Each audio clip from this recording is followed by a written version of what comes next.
This is Autoline Daily, the show dedicated to enthusiasts of the global automotive industry. Ford's Jim Farley fired a warning shot past the UAW yesterday. Speaking to the investment community at Wolfe Research Global Auto Conference, he said Ford will now have to think very carefully about its manufacturing footprint. Here's our own translation of what that means. Ford builds more vehicles in the U.S. and employs more UAW workers than General Motors or Stellantis. And from a cost standpoint, that puts Ford at a competitive disadvantage. But from a union relationship standpoint, it's paid off handsomely, with the company avoiding UAW strikes over the last 40 years. However, that all changed last year when the union struck Ford's most profitable plants, which the company says cost it $1.7 billion in lost profits. So we think that going forward, Ford will rebalance its manufacturing footprint with more production going to Mexico and Canada. And we would bet that low-cost EV that Farley's been talking about is definitely not going to end up in any UAW plant. He says that any new EV that Ford comes out with has to be profitable within 12 months. GM's Mary Barra spoke at that same conference that Farley did, and she talked about a lot of things. But one of the things that stands out to us is that she wished GM had spent more time in planning and risk assessment before it plunged into making electric vehicles. Barra also said that she wished she had built up GM's software team earlier. Right now, GM is running into a string of embarrassing glitches with the software in some of its EVs and even some of its ICE trucks. Last May, GM hired Mike Abbott from Apple, and he brought in a team of software engineers from Google, Apple, and Meta to change the way that GM does its software development. Barra says this will be a year of execution for GM, both with software and electric vehicles. Carlos Tavares, the CEO of Stellantis, wasn't at that Wolfe Research conference yesterday, but he did have a lot to say to investors and the media after the company released its 2023 earnings. Unlike GM and Ford, he says Stellantis is not cutting back on its EV investments. He says they're going full speed ahead. In fact, Tavares claims that the EVs Stellantis sells are already profitable. Not as profitable as the company's ICE vehicles, he admits, but getting closer. Stellantis is only just getting ready to sell its first EVs in the U.S., but in Europe last year, it sold over 144,000 electric Opels, Peugeots, Fiats, and Citroëns. And sticking with Stellantis, it has an inventory problem in the U.S., as in too much of it. According to Cox Automotive, the industry average day supply is 70 days.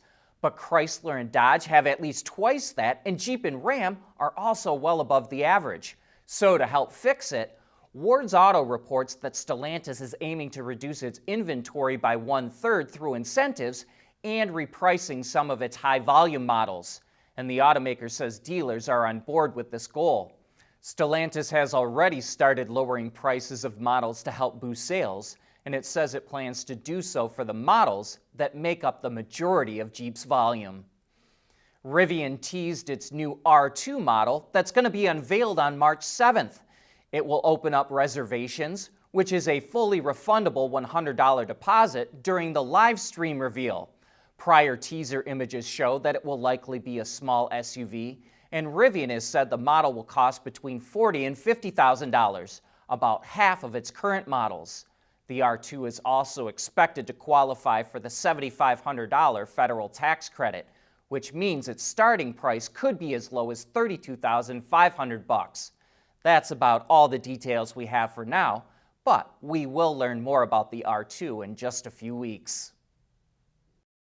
We want to know what drives your testing. OTA, connected car, diagnostics, remote testing. Intrepid Control Systems is here to help you work from anywhere. Intrepid Control Systems, driven by your data.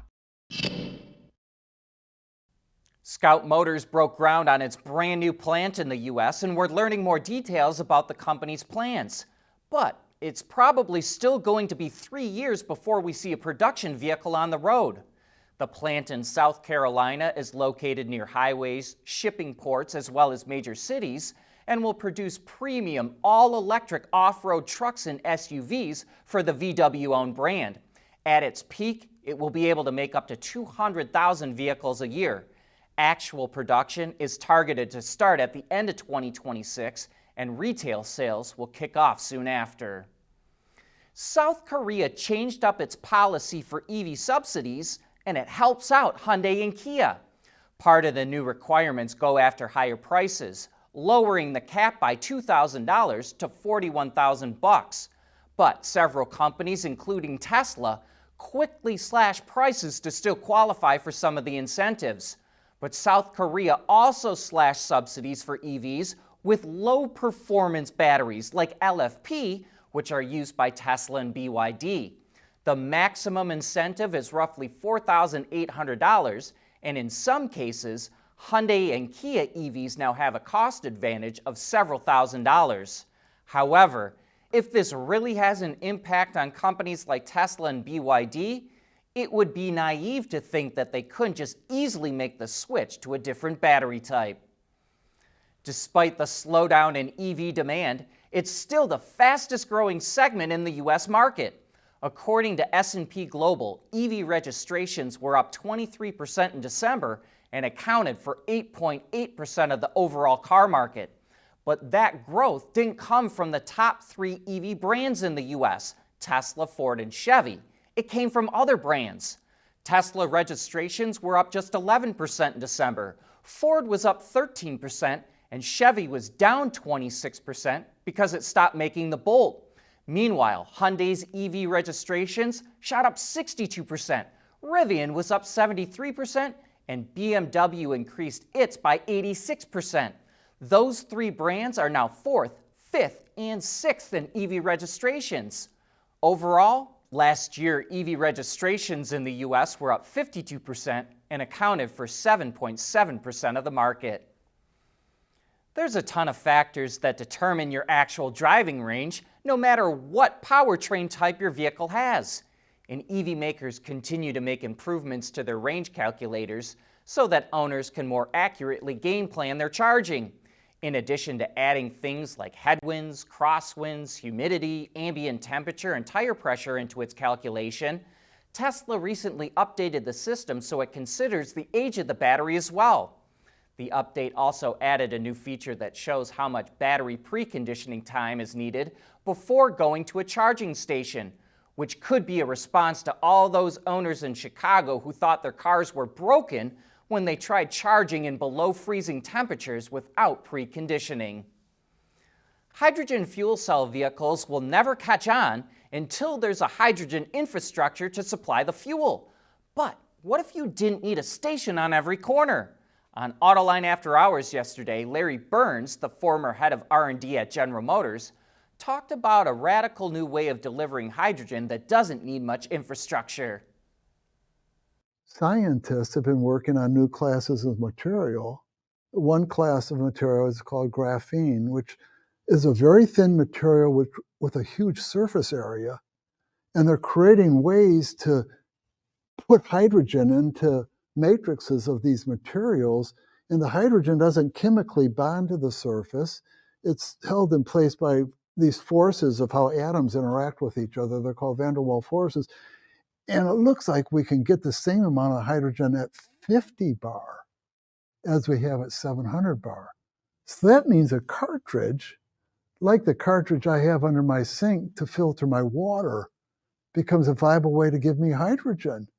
Now imagine if my car's sitting in my driveway and through my connectivity, Amazon knows 4 of my 8 cartridges are empty, and they're bringing me this part for my kitchen drawer. They throw 4 cartridges of hydrogen in. The marginal cost of getting me my hydrogen is 0 because they're coming anyhow. They swap out my empties, put in my fulls, and I'm not worrying about this one bit. And Amazon's producing the hydrogen at their fulfillment center using scaled electrolyzers and renewable energy. Do you think Amazon would like to sell energy? Yes. Do you think it's a breakthrough to not have fixed infrastructure at corner gas stations or at recharging and parking structures? It's a breakthrough, John. And by the way, when Larry talks about the 700 bar of pressure used in today's hydrogen fuel tanks, that translates to 10,000 psi. The 50 bar of pressure in these new graphene tanks translates to 720 psi. You can catch that entire interview right now on our website and YouTube channel, and we talked about a lot more than just hydrogen. But that brings us to the end of today's show and this week. Thanks for tuning in, and I hope that you have a great weekend.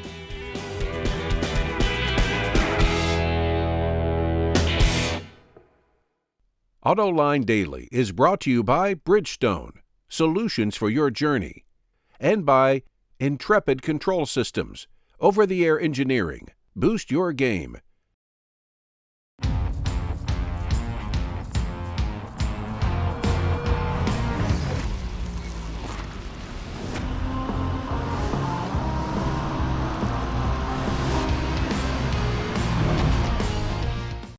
Wards is the industry leader for news, data, and analysis. That's why companies across the globe subscribe to our premium service, maybe even your own. Log in for subscriber access now. Check your company's intranet for details, and rely on wardsauto.com to keep you informed.